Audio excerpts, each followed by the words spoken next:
জামাত চলাকালীন সময়ে নামাজে ইমামের কোনো ভুল হলে মুসল্লিরা যদি তাকবীর না দেয়, জামাত শেষে ভুল হওয়ার কথা না বলে, তাহলে নামাজ হবে কিনা? প্রথম কথা হলো তাকবীর দিবেন না, এটা ভুল প্রচলন। এদেশের ৯৯% মানুষ এই ভুলটা করে।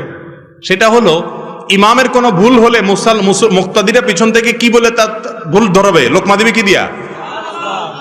সুবহানাল্লাহ, মাশাআল্লাহ। আপনারা তো জানেন, দেখা যায় সব শিক্ষিত এবং দিনদার এবং আলেম ওলামা মানুষ এখানে, মাশাআল্লাহ।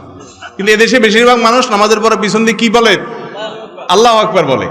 নবী করিম সাল্লাল্লাহু আলাইহি সাল্লাম বলেছেন, আত-তাসবিহু লির-রিজাল ওয়াত-তাসফিকু লিন-নিসা।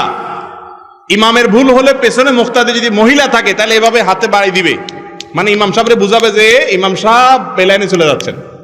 কথা বুঝতে পারছেন? আর পুরুষ যদি থাকে তাহলে বলবে কি?